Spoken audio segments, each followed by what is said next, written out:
Welcome, everyone, to another episode of the Cognitive Science Show. This is episode 7th of Psyche, Pathology, and Wellbeing. I'm here with Gregg and Garri Hovnisian. Say hi, please, gentlemen. Hey. Good seeing you all again. We're going to continue this journey. This is episode 7, so I'm not going to attempt anything like an introduction to the series. Please go back and see episode 1 if you're just joining us. Work your way through, or this won't make too much sense to you. So last time Garri was shepherding us through the discussion, and I'm going to turn things over to him now. Great, thank you for that. So just to recap where we're at right now, the argument that we've been building so far is that recursive relevance realization lies at the core of the different normativities that psychologists talk about, particularly in personality theory. So far, we've looked at the Big Five theory of personality, and we've reviewed the inactivist Big Five theory that John and I published on earlier or later last year. The claim there was that there's recursive relevance realization happening within each of the traits and between each of the traits. And you see recursive RR taking place across the entire personality hierarchy, such that at the highest level, between the two meta traits, stability and plasticity, you have, again, triple R happening. And we talked about triple R as a kind of optimal gripping process, where when relevance is being realized, that's when the system has an optimal grip over its world. And just a brief example of that was, let's say, trait extroversion, which is reward sensitivity. So people who are high in extroversion, they tend to be very opportunistically minded. They tend to be very enthusiastic and excitable. If they hear that there's a party going on next door, they might get like very, up and going about it. And in contexts where risks are relatively low and the possibility of reward is high, extroversion is going to be adaptive by this logic. But in contexts where the opposite holds true, such as a pandemic situation, let's say, where there's physical distancing measures in place, then being motivated by extroverted behaviors, or behaviors that are motivated by extroversion might actually be maladaptive. And so there will be a lack of optimal grip, right? Because you'll go out and interact with others and then contract the coronavirus and everything's bad. So by the end of the meeting last time, we started to segue into attachment theory. And the argument that we want to build up to today is that at the highest level of personality from the Big Five point of view, right, which offers a structural functional account, or EB5T offers a structural functional account of personality, you've got the same kind of opponent processing happening between stability and plasticity, or security and exploration, as you find taking place in attachment formation and styles from the attachment theory perspective, which provides an account of significant developmental aspects of personality. So what we want to do today is really explore that confluence, that thematic confluence and convergence between the structural functional account of personality offered by EB5T and the developmental account offered by attachment theory, and try to ground attachment theory in relevance realization, recursive relevance realization, and then link it to inactivist cognitive science as well, because those are really inextricable parts of one another in a deep sense. And by the end of it, we'll also look at some of the main cross-cultural critique of attachment theory. We'll call it the ethnocentric critique. And that's just a foreshadow of what we're going to talk about.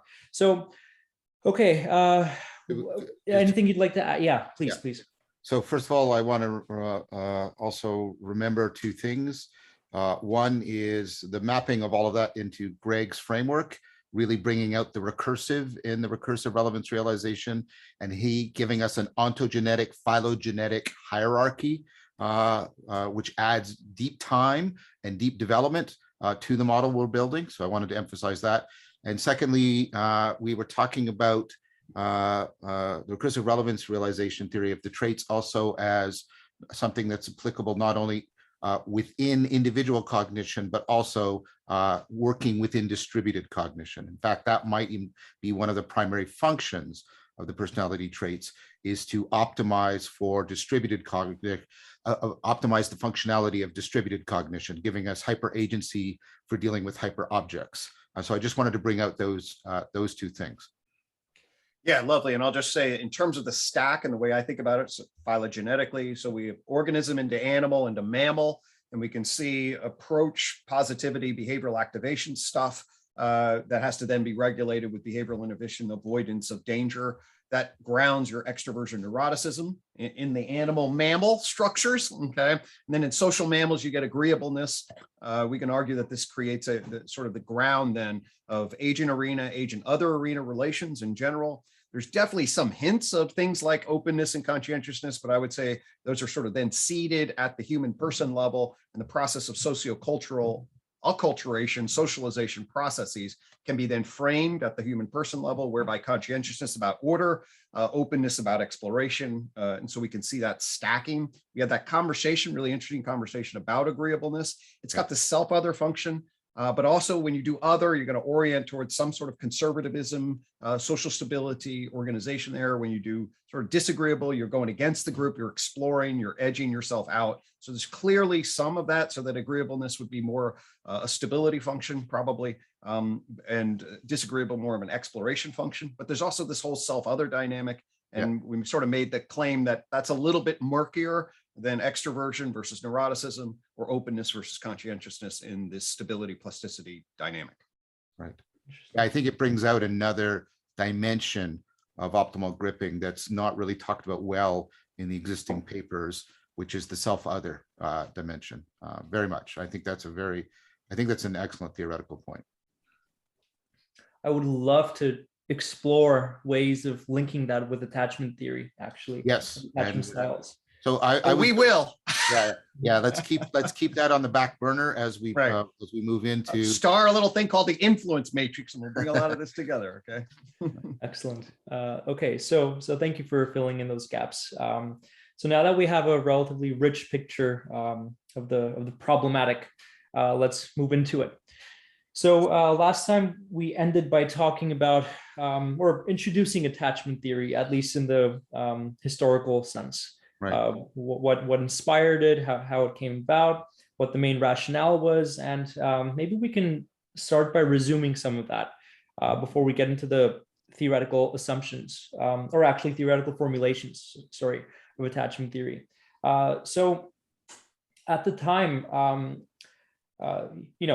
attachment, it was a concept and topic that was discussed by psychologists, but the predominant understanding, which was known as the secondary drive theory of attachment, was that all attachment behaviors like clinging, suckling, crying, right, calling, following, that they are a consequence of a certain kind of associative learning between knowing on the one hand that the caregiver is the source of food, basically, right, from the child's point of view, and on the other hand, having right, coupled in a really behaviorist sense, right, the fact that here's the caregiver, here's the food that's there, and here are all the behaviors I need to do in order to actually get my hands on the food, which is the milk or whatnot. And over time, you get attached to your caregivers because you learn that that's where you get food. That was the basic understanding. And this is the understanding that Bowlby essentially undermined with his theoretical framework. The idea there was that we don't actually learn attachment behaviors, but that we're sort of born with them. They're constituted by a kind of instinctive behavioral system that has been inherited as a consequence of our evolutionary history. Yeah, we went over that last time. I think You need something like attachment to deal with the coevolution of big brains and bipedalism. Right, right. So examples, and the reason for that is that statistically speaking, right, as helpless as you are as an infant, if you're too far from your caregiver at any given point in time and something goes wrong, then you risk death, basically. Yes. That's a poor evolutionary strategy, right? So attachment evolved to, so this was the definition that Bowlby gave for attachment behaviors.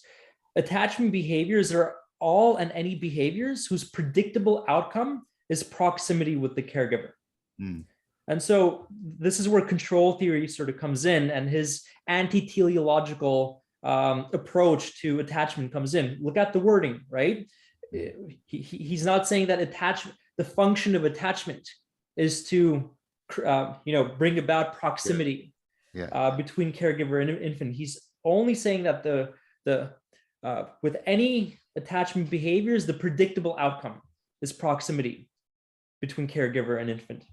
Yeah, I find that a bit of a metaphysical sleight of hand. I don't think he's really doing what he thinks he's doing there. But we don't have to dig into the metaphysics around that. Yeah. So some examples of attachment behaviors, again, right? When the infant is cold or frightened or in pain or hungry, for example, or tired, all these things are going to sort of cause, in some sense, right, the infant to cry or to get fussy, let's say. And what happens when we hear a baby cry? There's a part of us that it speaks to, that it calls, right? We have to get close to it and make it feel better. We have to soothe it, right? And what happens when we've got an infant, or sorry, a toddler, let's say, who is now exploring the proximal environment, and then before we know it, we're in the kitchen, and while we're cooking, we look around and we don't see our toddler around. It's crawled away from where we can see it, right? What do? We say, Johnny, Johnny, or Ted, Ted, right? We call the toddler. And what's that meant to do? That's also an attachment behavior on the part of the caregiver. Again, the predictable outcome of these kinds of behaviors from Bowlby's point of view is proximity between caregiver and infant. So the interesting observations, so how does this sort of work and come together? How is attachment formed from the early developmental point of view? Back when Bowlby was doing the studies and all the studies and literature that he was considering, the idea, I don't know if this has been updated, by the way, it probably has. And if you know this literature, please fill me in on this. But what I read was that at around 15 weeks of age, so at around 5 or 6 weeks of age, infants start to more or less randomly smile, but it's random, it's arbitrary. They see people's faces and there's like a half smile that cracks, and there's something like that beginning to emerge and form, but it's not quite stable. But at around 14 weeks of age, there's a shift that takes place developmentally, that they begin to selectively smile at people's faces. But any person's face, it's indiscriminate. You see, right, as an infant at around that age, you see any person's face, you're going to crack open a smile. And that's because there's, again, these are evolutionary heuristics that we've inherited, right? The human environment is an inherently social environment, and that's the environment that we've adapted to across evolutionary stretches of time. And so the logic here is that we've got this basic attunement, this instinctual attunement to faces, right? The face-to-face interaction. Now, the thing is that over time, the smile response to people's faces becomes more and more discriminate, such that by around 5-6 months of age, infants smile at familiar faces, but their response to unfamiliar faces is one of fear, yes, and anxiety. And so Bowlby's point was that by around 5-6 months of age in normal settings, so non-institutional settings, for example, like I'm thinking of like orphaned, infants and things like that. By around 5-6 months of age, infants are already discriminating between familiar and unfamiliar faces, and they prefer, they want to be close to those who are familiar. And when confronted with the unfamiliar, the natural response is fear, right? Fearful withdrawal, so to speak. And so his claim was that if by around 8 months of age, you haven't formed a stable attachment, so there aren't any familiar faces or familiar figures that you can reliably go to when confronted with the unfamiliar, with the unknown, then the likelihood that you're going to form healthy and stable attachments drops to virtually zero. And the likelihood that you're going to experience problems socially, cognitively, emotionally, and whatever else, it skyrockets. So over time, essentially, there's a couple of things happening. On the one hand, there's the growing understanding and sense of familiarity, right? The capacity to discriminate the familiar and unfamiliar. And what allows for the formation of stable attachment between yourself and your caregivers, presumably the familiar faces, is on the one hand, the reliability of their responsivity, right, to your attachment behaviors, right? When you cry, for example, right? When I'm in distress, I want to know that the world will be there for me to fall back on. And the world for me as an infant is my parents, right? That's the core of my world. So I come to know the world as a trustworthy place or not through my relationship with my parents. So that sort of sets the template for my relationship to the world in the broader sense after I get socialized. It might have a long-term thing that this hasn't been adequately explored, but human beings seem to carry around a good world hypothesis, which causes them no end of trouble in various kinds of existential situations, absurd loss and vicious hate, and all kinds of things that human beings do run up against. And the good trustworthy world hypothesis can ultimately be significantly maladaptive when you hit those Kierkegaardian limit situations. And so I just wanted to note that as something. I want to keep open the constant theme that which makes us adaptive also makes us susceptible to self-deceptive, self-destructive behavior. Lovely. I'm really curious. Not that this might take us off on a bit of a tangent, but what's the literature that takes a look at that? Because that's very similar to some of the psychoanalytic literature, especially. So there's the connect. I do not know of any literature that takes a look at that connection I just posited. But you have sort of the Ericksonian, developing a basic trust in one body of literature, and then you have the other literature about how people really wrestle with the good world hypothesis in existential limit situations. I know Gregg's familiar with probably both of these literatures. Yeah. I'm not familiar with any literature that tries to bridge between them, though. I'm not richly familiar. I mean, there's Janov Bolna's just world hypothesis in relationship to the fundamental assumptions and how people hold on to those particular kinds of assumptions and what happens when they get shattered in particular ways. That's certainly the primary literature in terms of from an empirical perspective. From an Ericksonian perspective in relationship to whether or not individuals are able to achieve a sense of generativity, a fundamental sense in which they can participate in a generative way, or ultimately see their life in relationship to despair, meaning their efforts were fundamentally broken and they weren't able to materialize their potential, as it were. But those are just some of the certainly concepts that would resonate from an Ericksonian or Janov Bolman just world frame that would relate to this. I was just wondering, though, I like, and you do have more familiarity than I do. Sorry, I called it the good world hypothesis. I'm just thinking of it more platonically, the just world hypothesis, which of course is more Kantian, but we can put that all aside. Right. But I don't know of any literature that tries to link these two together via attachment theory. That we may have built up secure attachment gives us an orientation to the world that is very largely adaptive, but can be maladaptive when we hit these limit situations. And we discovered that in some fundamental ways, the world is not a just place. It is not a trustworthy place. Yeah, that's a really interesting question. Unfortunately, yeah, I'm not familiar enough. Those literatures are big enough, so I'm sure people have at least raised those kinds of questions. I put money on that they haven't, given the way that psychology is given the way that psychology is capable of siloing itself and fragmenting itself. Something you might have thought of at one point, Greg. It does happen, John. It does happen.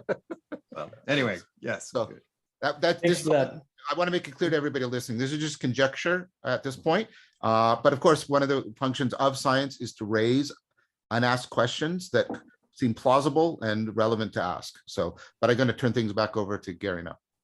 Okay. So thanks for that. And the last point that I was making was that what tends to reinforce attachment behaviors, like crying, calling, suckling, et cetera, and what allows for the formation of attachment styles, which we'll get into in just a moment, on Bowlby's account, is two things.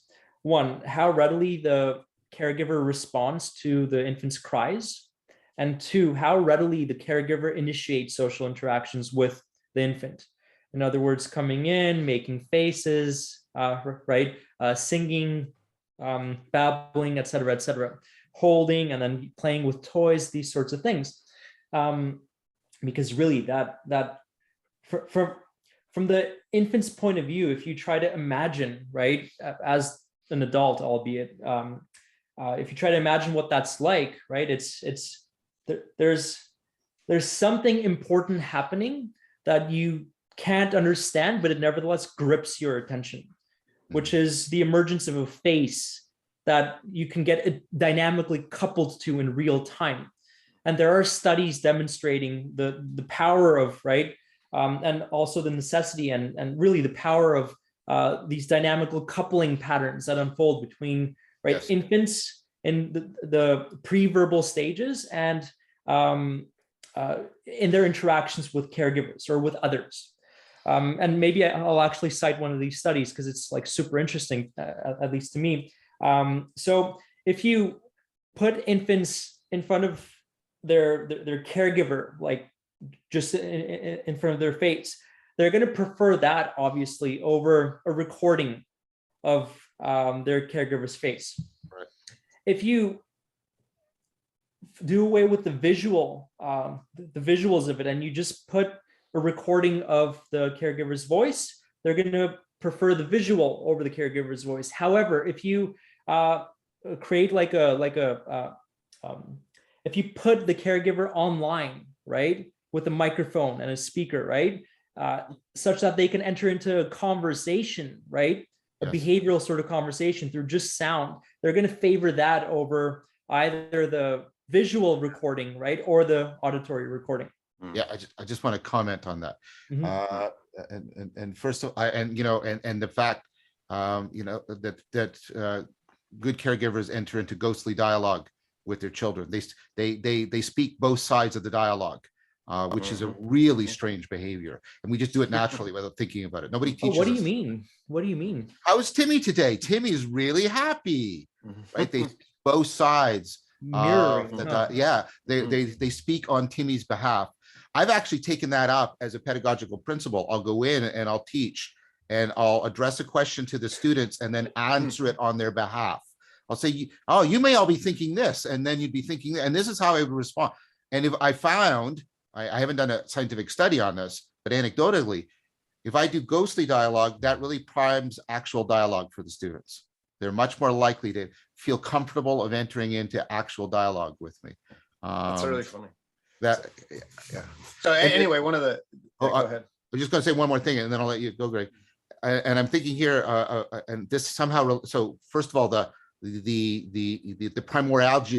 primordial nature of dialogos, of that kind of dialogue, trying to draw personhood out from the person, how primordial it is.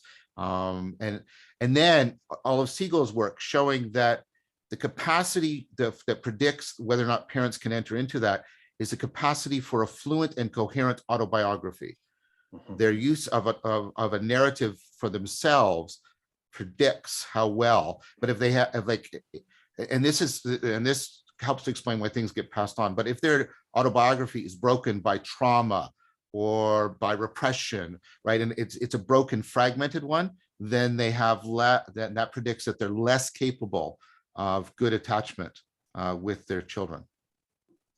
Yeah, I recommend Siegel's work on this. He's got a very broad integrative view of interpersonal neurobiological structure in a good way, and his conception of the mind as energy information flow has a lot of resonance. So what I was thinking was, so as a therapist, one of the predominant sort of styles that I developed, I ended up calling directive empathy. And it's an intersection of Rogers with the idea of empathy, where I'm going to track the organismic valuing process of the core experiential self system, sort of like how is the body into the animal, into the mammal primate getting organized in a nonverbal way, track that and what it's seeking and what it's fearing in relation, and then organize your relationship to the ego narrator, and then enter into the side relationship to the ego narrator and shine a flashlight from my perspective as a psychological doctor that says, hey, it seems to me that your experiencing self may be feeling this. You know, for example, hey, you're trying to achieve, if we go back to the examples last time, you're trying to both achieve order and explore, and you have all these aspirations at the same time, you feel really defensive at your core. Okay. And this creates an enormous amount of psychic tension that you're pressing upon yourself. And as things get troubled, you get stuck and rigid and frustrated. And then that creates actually more intense systems. And then I'll know that people are like, when they're in it, they're like, oh my God, that's right. Right. It will just fall out of them and basically like, so John, your comment in relationship to what parents are doing, Tommy feels happy. Actually, in many ways, there's a lot of parallels there at just a higher level of complexification, as I'm going to try to shine the light onto the psychic structure and bring a little bit of narrative coherent order to it that they might not have accessible to them. So we've got this happening at the level of the parenting. I've taken it into pedagogy with ghostly dialogue, and you've taken it into therapy with what you call it directed empathy. Directed or directive empathy. And it's the line is in relationship to Rogers. So Rogers obviously adopted a very non-directive approach. Right. The argument for Rogers was that the organismic valuing process would invariably seek coherent integration as long as it wasn't judged and was given the freedom of just reflection. Okay. And then that would create a coherent integration. I think there's validity to the fact that we want to empathize with that valuing process, but the simple idea that you would be able to wind its way through a coherent integration in a very complicated society without helping guide actually what are the justifications for what's actually going on, and that people have a lot of misconceptions like rigidly beliefs about just world or any number of kinds of things that a wise sage might be able to, not that I'm putting myself in that, but just acting in that particular role, be able to delineate and provide twists to, and then afford a more flexible, adaptive, rich narrator that then can bring experience into order in that regard. Right. So what we're all exploring here in a really powerful way is deeper connections between attachment theory and communication theory, which that's also very, very interesting. I hadn't thought about those connections. Wow. Definitely. Yeah, that's right. Communication as it pertains to, because communication is right. It's a two-way street in a sense. And one of the things that we're always in some sense faced with is the potential with communicating with the unknown, sending them right action or reaction. There's me and the world, and the vast majority of the world is actually unknown to me.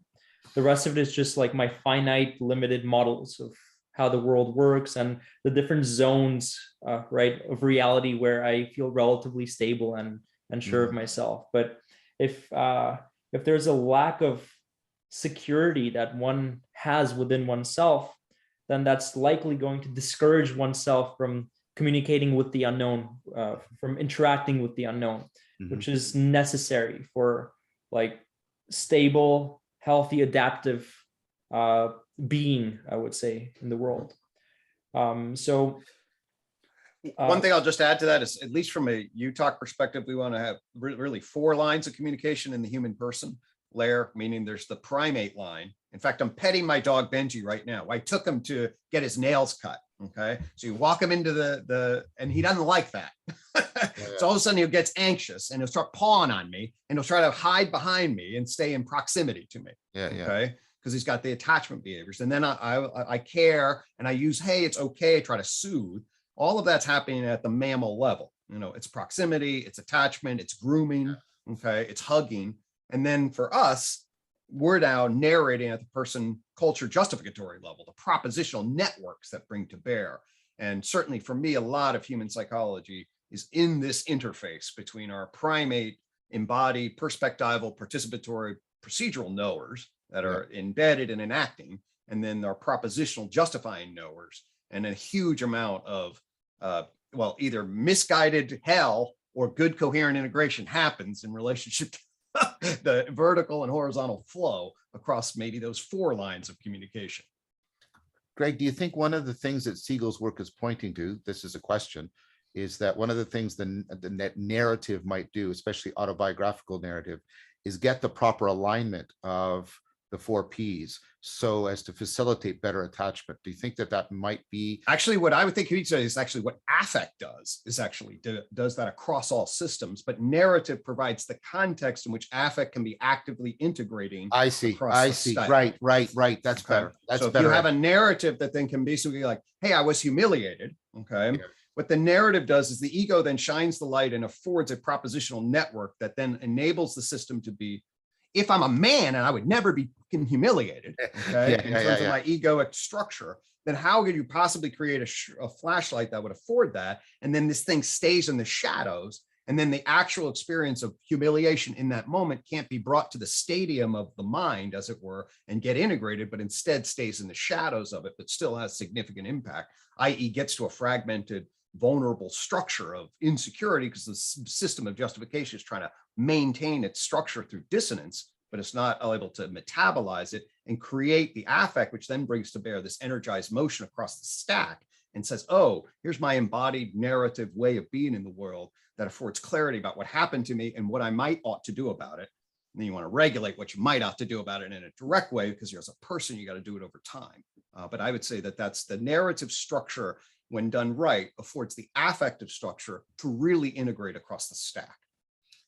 That's good. And that you could conjoin that with Hudo's idea that narrative helps improve our mind-sight abilities to track from behavior into intention. That's why we're always doing narrative. And then Uraro has the idea that narrative gets us our cognition functioning in this really complex, recursive, self-organizing way that helps us track dynamical systems.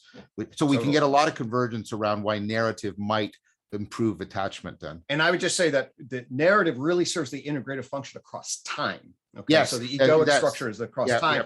The in the moment structure, the embodied structure of the coherent integration is the affect. So the system wants to cohere and then it wants to extend across the person plane. And narrative does that, and affect does this. And we want actually good vertical and horizontal coherence along those lines. The situational interaction theory that narrative affords us being temporally extended cognitive agents, because it affords non-logical identity movements for us.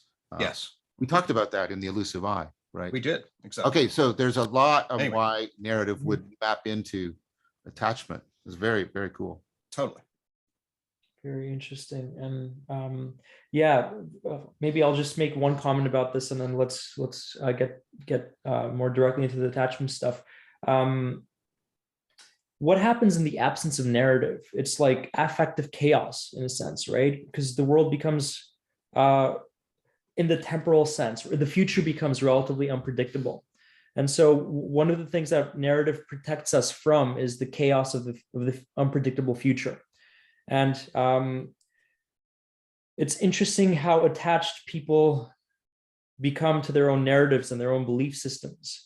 You think of ideologues, for example, or people who are very, very dogmatically, rigidly attached to their beliefs. And also what happens during, psychosis, for example, where delusional belief systems are formed as a way of stabilizing the person's inner being, right?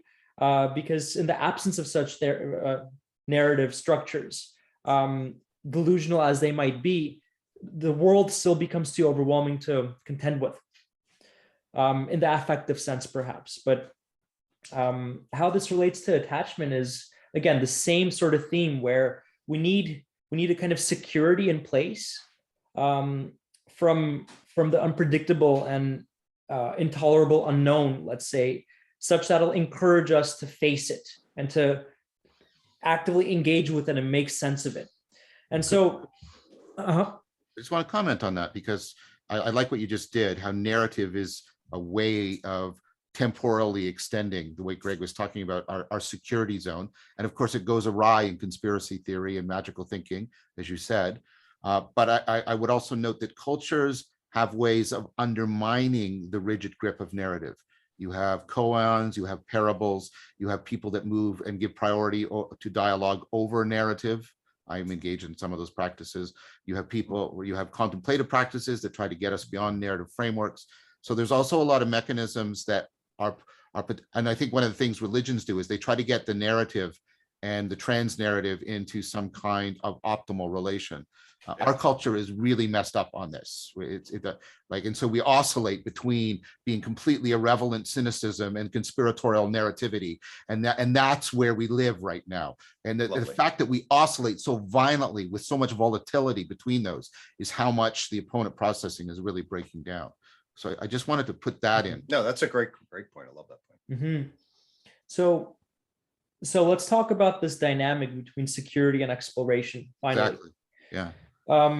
Which is what this really seems to be about. And, in an opponent processing fashion, especially, like the dynamic seems to be organized according to the opponent processing principles that the theory of triple R really describes and talks about. I'm thinking of two things. One of them is one of the situations, one of the scenarios that Bowlby described in his first book of the 3-part volume on attachment and loss, where essentially the scenario is you've got like a toddler and their caregiver in a room that's like really big, like it's really big. And what they do is like there's toys and there's different parts of the room that the toddler can in principle go to. And if you just observe the behavior of the toddler and the caregiver, it goes something like this. Toddler starts close to the caregiver, then sort of like crawls around and then looks back at the caregiver's face to see, right? This is social referencing, tracking how the caregiver is responding to different objects in the environment. Mm-hmm. So if the caregiver freaks out, let's say, the infant's going to notice this and crawl back to the caregiver. But if the caregiver is relatively stable and calm, then the infant's going to feel that way too, and it's going to keep crawling around. And then what you do is you measure the distance between infant and caregiver as the infant keeps crawling around, and over time it grows. Now, here's the really cool thing. If you take this up phenomenologically, right? All this social referencing stuff happens between the infant and caregiver. And as that's happening, the distance keeps growing. And so the zone, right, the physical region in that objective space that is the room that constitutes safety or security from the infant's point of view also ends up growing. Yeah. And there was an upper limit that they discovered, I think, at a certain age, 8 months or 10 months or 12 months, whatever it was, but it capped out at like 100 meters. It was something like that. Hmm. Past that limit, infants wouldn't go past that, except like 1 or 2 infants out of a sample of like 50. So those were really the exception to the norm. So what you see is this dynamic, right, forming where I'm close to my caregiver to begin with, and then I look around, and then I kind of venture out by a few steps in the unknown, and then I look back to see if everything is fine. to see if I can maintain security in a sense, or a feeling of security. And if the answer to that is yes, then I keep crawling around and exploring and expanding the zone of what I know, right? So through this process, you see on the one hand, security being established such that when it's present, it elicits exploratory forms of behavior, which allow the infant to transform unknown and unfamiliar stimuli, right, into familiar or known stimuli. So that's one of the paradoxes of exploration. It functions to transform the unfamiliar into the familiar. And when that happens, what happens to you? You sort of get bored. And where does your mind go? Again, towards the unknown. So there's a natural impulse, a built-in impulse to turn towards the unknown. And you can only explore it and thereby therefore transform it into the known if there's sufficient security in place. That was the mechanism that Bowlby and his protege Ainsworth really studied and researched. So let's get into attachment styles and Ainsworth's paradigm of the strange situation, right? That's one question. When does it get translated is it Fisher, or who translates it into romantic relationships? And the idea that the attachment style between parent and child is predictive of your attachment styles within romantic relationships and significant friendships, because that's another theoretical move. Who makes that move of saying, look, if we figure out what somebody's attachment style is, we can predict how they're going to act in romantic relationships. Maybe Gregg knows. I mean, the development of the adult attachment interview, and I am blanking on that name right now, unfortunately. Is really they really systematize that, and embarrassingly enough, I can't recover that. I'll get that in a second. Sorry, Gregg, I didn't mean to put you on the spot. Your knowledge is vast and impressive. But anyway, yes, that was a very important shift. Go ahead. Mary Main? Yes. Mary Main? What was the name? Mary Main. Mary Main. That was certainly the name I was seeking for the adult attachment interview transition. Because one of the things I'm doing is trying to get adults who are presumably watching this. I don't think there's many young children. Like, why might this be relevant to you now? And my colleague at the University of Toronto, Jeff McDonald, who talks about this, and he says, if you want to understand romantic relationships, attachment theory is the way, the truth, and the life of relationships. So I know he does a lot of work on that, but I was trying to, and I recommend his work. But so why this might be relevant to you right now, adult viewer, is all of this attachment stuff makes very powerful predictions about how you're going to show up and act out potentially within your romantic relationships. And I imagine that your deep friendships. And I imagine that your romantic relationships and your deep friendships are extremely relevant to you. So attachment theory goes to the guts of the meaning and happiness of your life as an adult. It's not just a story about your past. Right. And I'll just drop a little hint and then we'll elaborate on this. So from a unified theory perspective, okay, essentially the control function that's operative in the psyche, all right, is the extent to which the infant and then we feel seen, known, and valued. Okay. So essentially, we can certainly objectively measure it in relationship to proximity. And from an evolutionary perspective, there's a proximity instrumental aspect. If mom and caretakers are around, that's key. But as you get more and more complex in relationship to a participatory dynamic tracking system, what you're doing is a lot more than just proximity. Like you might do that as a bird doing imprinting, okay? But when you're a primate in general and a hominid primate in particular, you have a lot more capacity to track whether or not you're known and valued, okay? And then the eye syncing and the participatory dancing that takes place at a very nuanced facial expression level is all about then this capacity to sync and the capacity to track affective valence in relationship to that syncing, okay? And those are indications of the subjective mom's subjectivity and the valuing of the infant and in reverse. And it is that fundamental structure that's, according to unified theory, tracking your relationship system. In other words, the architecture of the relationship system is really centered around to what extent are you seen, known, and valued by important others.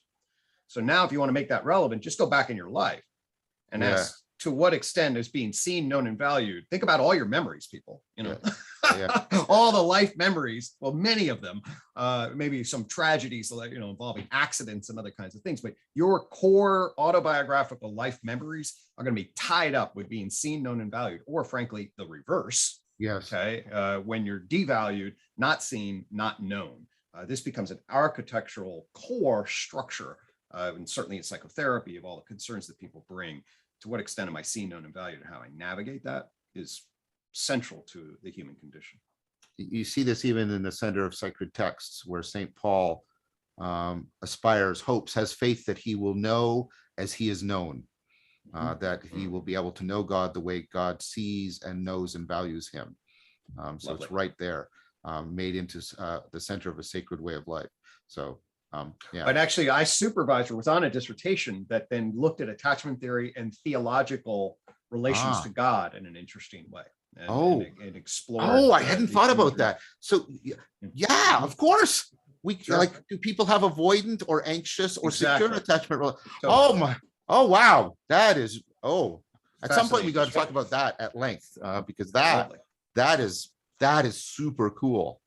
I hadn't thought about that, but that makes perfect sense. Takes daddy issues to a whole new level, if you ask me.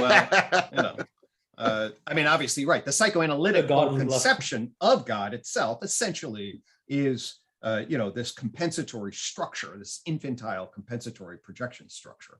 I mean, that's way more pejorative than I would go, but Freud was a pretty harsh atheist and would go there. So anyway. So let's talk about attachment styles at this point through Ainsworth's studies, actually, and talk about how it links to these essentially like trust issues, if we talk about it in a very pejorative or like colloquial sense, right? But it's so the way this was measured was typically with 1-year-old infants who 1-year-old children who were already like toddlers, and they were brought into a strange room with their caregiver. And again, there were toys around, and there was even a stranger sitting right across from them. Obviously a non-hostile stranger. Yeah. So as you observe the behavior of the infants, again, they first start off as cautious, and they're like clinging to the caregiver. But then they see the toys that are right at the caregiver's feet, and then they get kind of curious, and then they like reach towards the toys, and then the caregiver places the kid on the floor, and then the child's starting to play with the toys. And before you know it, right, while the caregiver is there, the child's already lost in this world of play. And then the stranger also joins in. And first, again, the child is kind of cautious, like, who the hell are you? Like, why are you getting so close to me? But then, after some social referencing, looking back at the caregiver, seeing everything is okay, the child's now playing with the stranger as well. Then suddenly the caregiver is instructed to just get up and leave the room. The moment the caregiver gets up, before anything else has even happened, the child immediately notices this. And what happens? Well, an attachment behavior is immediately triggered. It starts to crawl towards the caregiver, and it starts to cry. Two things from the Bowlbian perspective, right? Whose predictable outcome is proximity with the caregiver. But then the caregiver is again instructed to ignore this and just to exit the room. As this happens, right, the stranger tries to console the crying child. That doesn't really work. And the toys don't matter anymore. This is no longer fun or funny or interesting in a playful way. The world has become a completely different place from the child's point of view. The world has lost the very thing that keeps it stable, right? So then after a few moments, the caregiver is instructed to return. As the caregiver returns and picks up the crying child, 3 possible things happen. Yeah. This is what Ainsworth observed. Either the child stops crying soon enough and then can continue exploring right? Can go back to playing with the toys and the stranger, right? In other words, it's relatively easy to reacquire or reestablish a sense of security so that the child can continue exploring. Or it becomes difficult in two ways. One of which is that the caregiver comes back and the child just gives the caregiver the cold shoulder, pretends that it doesn't even care. And more than that, it actually stays kind of distant from the caregiver. For example, by interacting more with the stranger that's there rather than its own mother or father. Typically, it's with the mothers that they've run these studies, as far as I'm aware. The other possible response, and by the way, that's what Ainsworth termed the avoidance style of attachment, because what's happening there is, right, you're giving the cold shoulder to your caregiver, and thereby you're sort of dismissing the fact that you need them in some important sense, and you're swallowing your needs, and in order to contain or manage the distress of separation, you're deactivating from the top down. You're trying to down regulate the entire attachment system within you. Yeah. But the fact of the matter is that it still causes you distress. You just don't show it. And the reason why you don't show it is because you don't want to put yourself through that situation again, to make yourself vulnerable to go through the same traumatic experience in the future. That's the fear there. That's the way in which the fundamental sense of basic trust that, if we think about it in Ericksonian terms, is lost or compromised from that particular type of infant's point of view, which again, Ainsworth referred to as being avoidantly attached. Now, with the other style of attachment, the remaining style, there was a fourth as well, which was sort of talked about as disorganized, but we won't get into that. The other style, the third style, is the anxious preoccupied style of attachment. And upon the caregiver's return, what the infant does here is not just stop crying or give the cold shoulder, but double down on crying, even as the caregiver is trying to console and soothe the infant by holding it, by kissing it, by petting its head, right, rubbing its tummy or whatever. The kid's not happy with this, and it's doubling down on crying because it's trying to get the message across with that much more effort that you weren't here, you need to be here when I need you. Why weren't you here? Again, there's a kind of loss of trust that's operating there, that you left when I needed you, now you're back, but I don't believe that you're going to stay. So I'm going to do whatever I can to make sure that you know that you need to stay here close. So from an adult point of view, and this is something that the adult viewer might be able to relate to, right? The second two styles that we were just discussing, those are, from the attachment theory perspective, the insecure styles of attachment. Two types of insecure styles of attachment. Why is that? Because in both cases, the relationship with trust, right, with security is compromised. And in the absence of security, you don't get proper exploration. Yes. And exploration is necessary. If your capacity to explore the world is compromised, you're going to be compromised in some basic sense psychologically. So, okay, with these two styles of attachment, I'll just make a couple of phenomenological maybe comments about this, and then open it back up, if that sounds okay. Sure. The insecure, so the anxious preoccupied style is when you're down, so you're there with your partner, and then your partner keeps looking at their phone, and you don't know what messages are popping up there, but now you're curious, and then later in the day you're walking outside, you're, let's say, at a restaurant, and then you notice your partner looking at somebody else in a way that, again, makes you doubt if they are interested or if their attention is going elsewhere.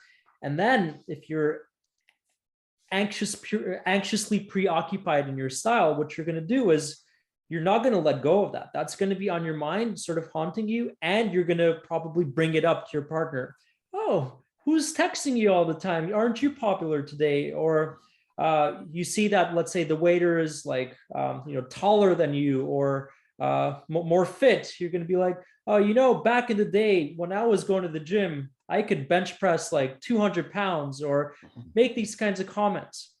Trying to elicit and bring out, right, to reveal, right, where and to whom the partner is being present rather than you, because you want their presence in the emotional and sexual and romantic sense, let's say. With the avoidance style of attachment, you see something like that going on, you're not going to bring it up. You're just going to find ways of giving them the cold shoulder. What you're going to think is, okay, you pull up your own phone and you sort of go on your phone, and you stop being as responsive as you may have initially been. And your partner is going to pick up on this. What are they going to think? Well, that really depends on their own attachment style as well, at least in part. And you can tell how, the picture gets very, very complicated very fast, because you've got different attachment types interacting with one another, such that your relational dynamics with other people are being significantly mediated by the kinds of attachment styles that are manifesting and being enacted between yourselves. And what the secure type of attachment really does for a person is that, without getting too afraid, or too disorganized in the face of fear and anxiety, rather, right? It's not about not getting afraid. It's about being able to, pardon my language, hold your shit together even when shit's hit the fan, right? It's about being able to tolerate and withstand the fear and anxiety that emerges in light of the unknown. You might be able to talk about the thing that's on your mind without feeling too ashamed of it, right? Or being able to, at the very least, tolerate the shame that does come from from naming your fears directly to the other person. And when the conversation comes to an end, you can feel confident that it has been resolved, and then feel relatively stable in your relationship again. And next time your partner's phone rings several times in the span of like 30 minutes, you'll not make much of it, perhaps. Which is not to say that objectively that means that nothing is going on, but psychologically your relationship to that type of experience has now changed in a way that allows you to feel relatively stable and secure, such that you can think about things that actually deserve your attention rather. So let me pause there. What do you guys think, and how does this connect so far? I deeply believe in attachment theory. I have an anxious attachment style, and so I have to, because of the way I had very much an absent father and a mother who was, I was conceived out of wedlock, and my birth destroyed 2 marriages. I did not find out about this until I was an adult, and my mother carried this against me in certain ways. So I have a very anxious attachment style, and I have to be aware of that all the time. I have to bring a lot of mindfulness to bear on my interactions with my romantic partner and my friendships, precisely around that. And so for me, this is not theory. I live this out in the guts of my romantic relationships and my deep friendships, my relationships to my family. I live it out every day. I live it out even now as I'm interacting with my partner's family. So phenomenologically, this is not theory for me. This is a profound and sometimes challenging.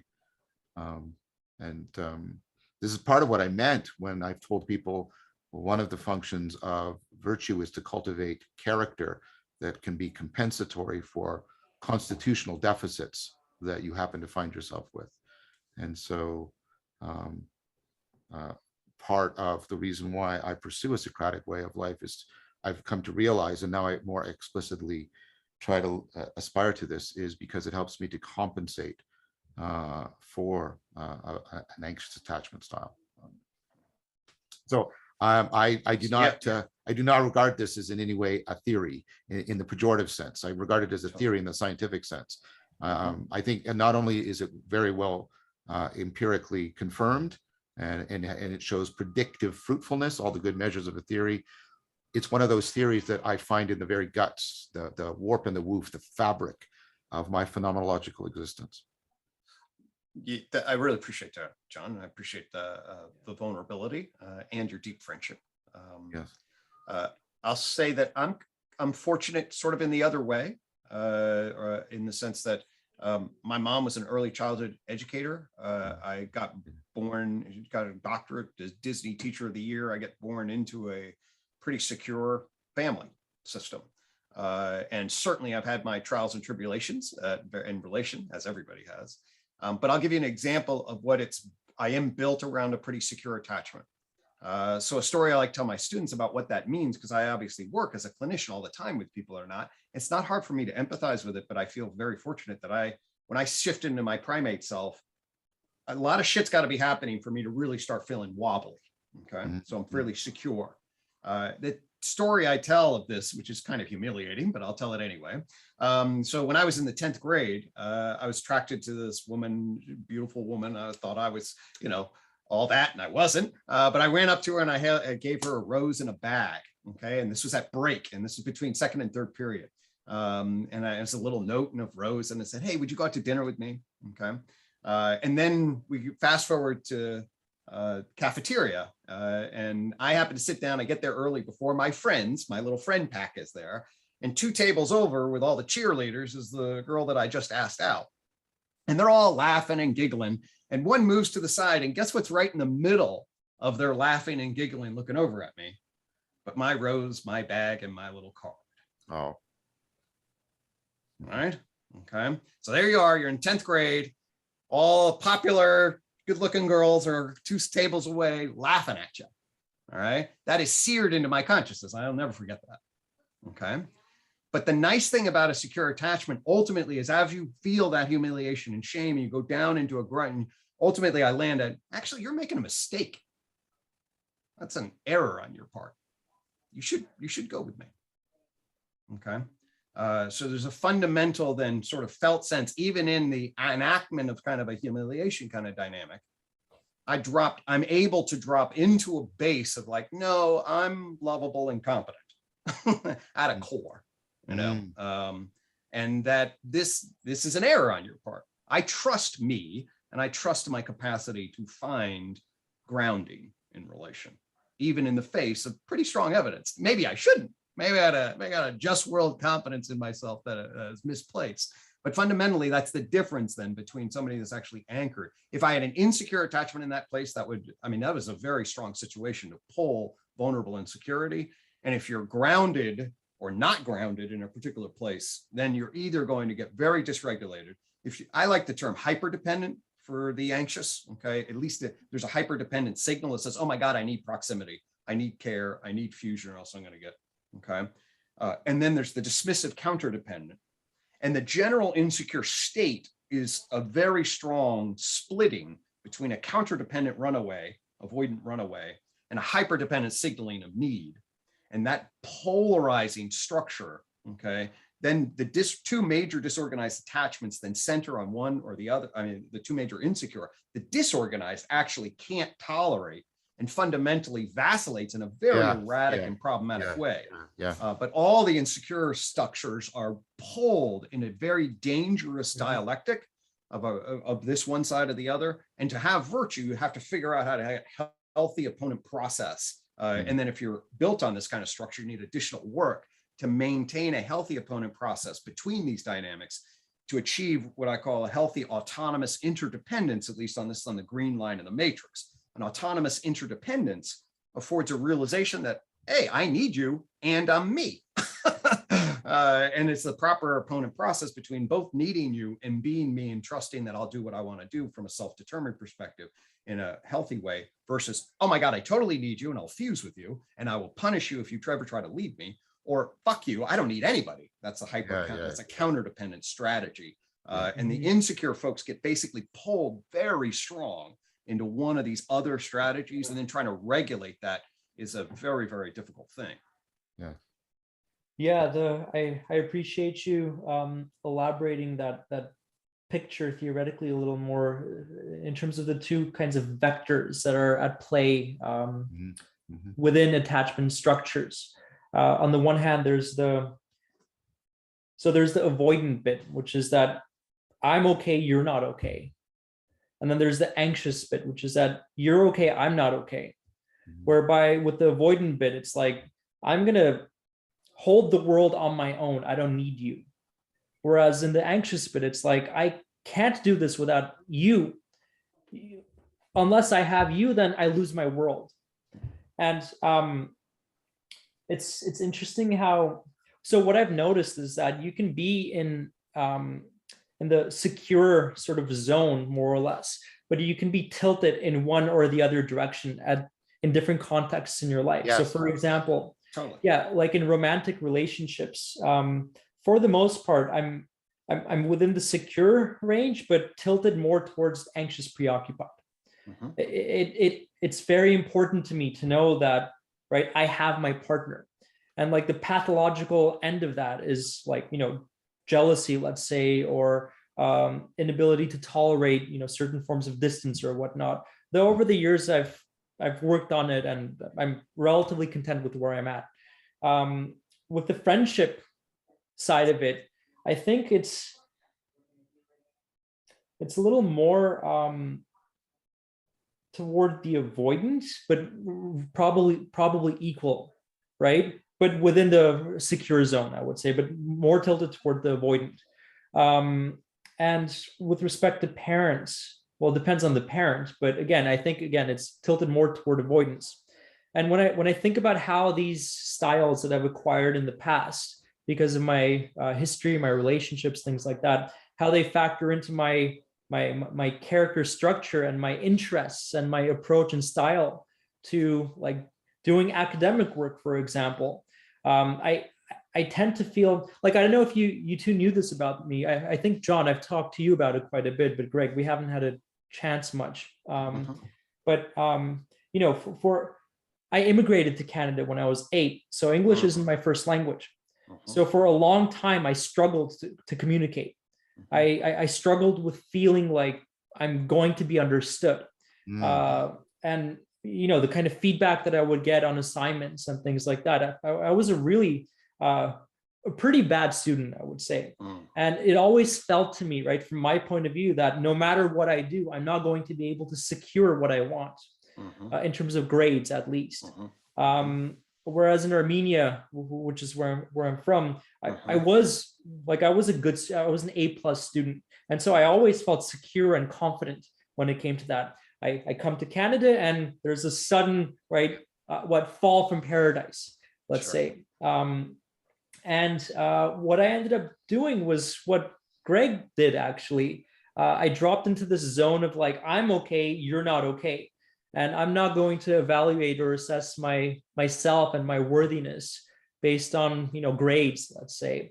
But that also became a kind of self-deceptive strategy for a long time, which led me to, build up like really poor work ethic and work habits, and procrastination was definitely a thing. And I withdrew into the world of gaming for a long time. And by the way, John, maybe you'll be happy, or maybe you'll be proud to know this, but it's because of your courses in undergrad that I came back into this part of myself that I'd withdrawn from for a long time. I remember at the point that we met, I was actually doing jujitsu. That's what I wanted to do, like 3 times a week for 2.5 hours a session. And I was only thinking about jujitsu, martial arts, but then philosophy of psychology, second or third year, I started to care in a way that I hadn't. Wow. And I didn't know that, but I'm glad. Thank you for sharing that. You encouraged me to explore not just the subject matters and this world, but parts of my own self. And as a consequence of that, I've gotten to where I currently am. So I'm very grateful for that.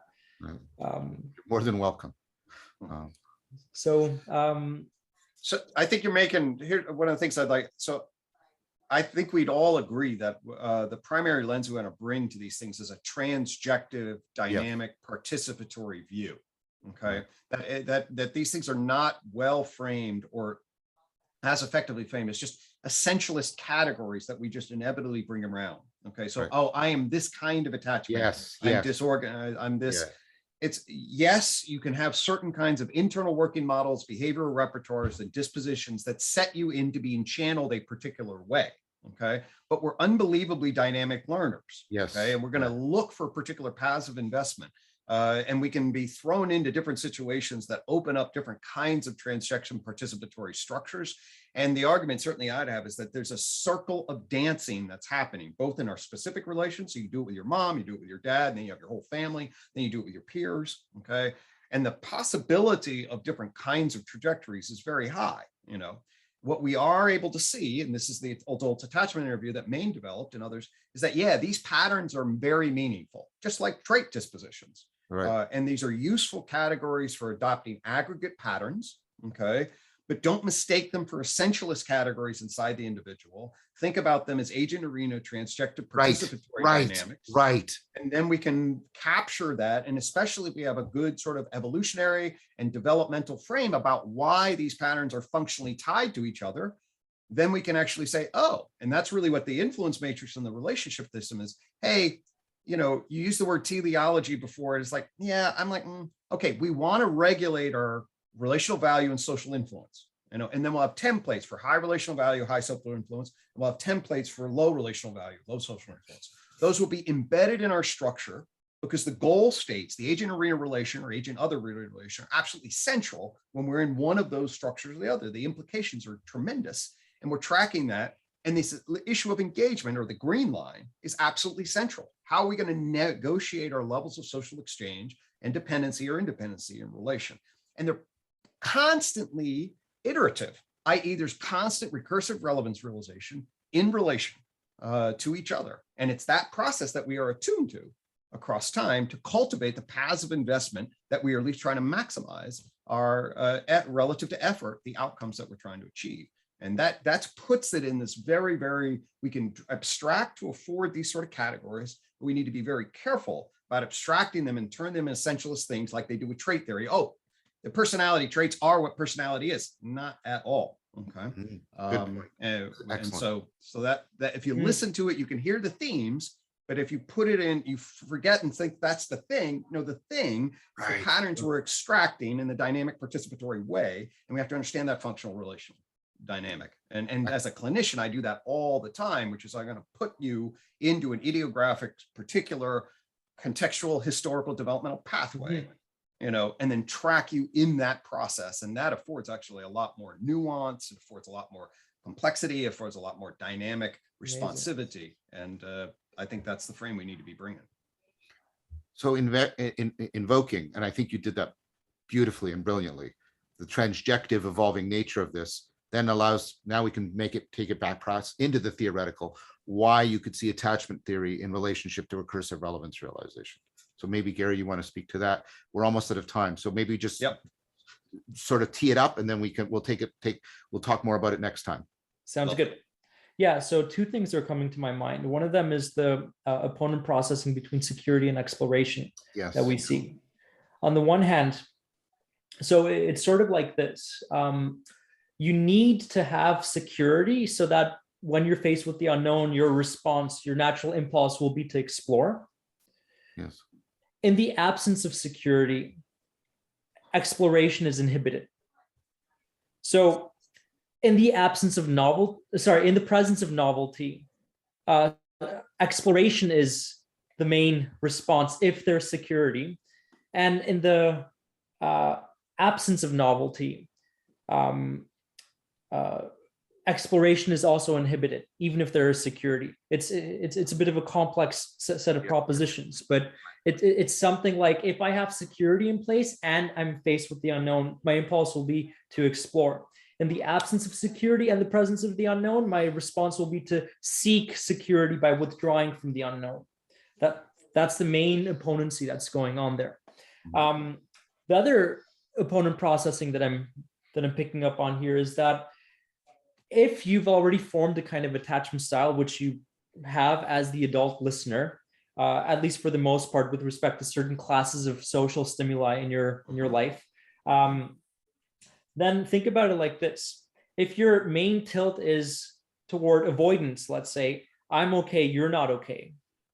And in cases where were you to enlist somebody to collaborate with you, to be there for you, for you to be able to depend on and to have by your side, in cases where that would actually be successful, you're putting yourself at a disadvantage.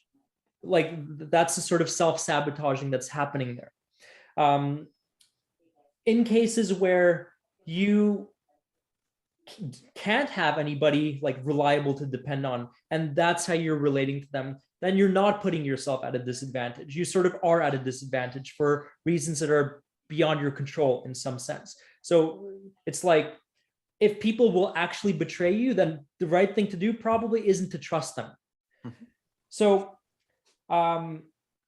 if on the other hand, people are receptive, but only after being prompted to like listen and hear you out, then having a bit of an anxious, preoccupied tilt will probably be beneficial in some ways. On the other hand, if you're in a culture, for example, where predominantly people are like tilted more toward avoidance, and if you come in with an anxious, preoccupied style, you're going to appear as too much. And so you'll lose social status, standing, credibility, things like that. And that's quite the punishment. Mm-hmm. And so the kind of opponent processing that's going on here is really between, or rather optimal gripping, if we talk about it like that, is the kinds of attachment styles that are seen as the norm, mm-hmm. predominantly by the culture that you're in, the cultural context that you're in, and the kind of attachment style that you tend to come in with in your interactions with strangers and friends and whatnot. And so this takes us back to the ethnocentric critique that I wanted to name, at least in our discussion today. That the idea was that if you go to cultures where there's a strong tilt toward let's say, anxious, preoccupied. So for example, I think with Japanese infants, exploration is not actually encouraged very much, and it's very much about security, such that confronting any unfamiliar faces, even if the mother is there or a caregiver is there and the infant is holding on to them, that's not going to be enough to soothe them through the experience. There's just a fear response for the most part, right? So if you've got a culture, if you're coming out of a culture like that, and if you're put in a culture where the predominant style is avoidance, for example, the problem isn't the culture and the problem isn't you, right? You're going through a culture shock because there's a lack of fit between you and the culture that you're now in. But that's not to say that if we don't put you back into your own original cultural context, that you won't be a well-functioning citizen or member of that society. There's just a lack of fit between you and this current cultural context in some sense. Right. So the idea here was that it's a fallacy to judge certain people as insecurely attached, when given their own cultural context, they would be well adapted and well-functioning citizens of their own societies. So there's something about the typology, right, of attachment theory in the original sense that's biased, that presupposes a particular kind of cultural context, the one that Bowlby himself sort of came from. Western, so Anglo-American context. Yep. Weird context. Yeah. So the proposal was really to, instead of talking about it as secure or insecure styles of attachment, which we can still do as long as we know the kind of the people we're talking about and the cultural and if their cultural context is the one that attachment theory itself was sort of nested in and grew out of. Instead of talking about it in terms of secure and insecure styles, let's talk about it in terms of adaptive and maladaptive styles, where we need to approach that with the kind of cultural sensitivity, whereby, right, what matters is knowing what the demands of the culture are and how and whether and to what degree an individual can meet those demands in a way that seems reasonable or relatively healthy or adaptive. And that's going to vary from culture to culture. So it's not about. It's also going to vary across historical periods within a culture. Yes, excellent. It's even going to vary across environmental conditions within a culture. So, think of Christianity in Northern Europe versus Christianity in Southern Europe. The cold ice people and the warm Mediterranean people. I'm being playful, by the way. Don't take that seriously. But that sort of what I'm saying is, the Innis doctrine that geography matters, right? It really matters. Sure. So just to wrap up on this point, right? If we think about right the value of reconceptualizing the typology from insecure to secure, insecure and secure to adaptive versus maladaptive, we bring context back into the picture. We also invite culture, the cultural dimension, into the picture of attachment. And so there's something very, very amenable about that to our transjective understanding of subjectivity. Sure.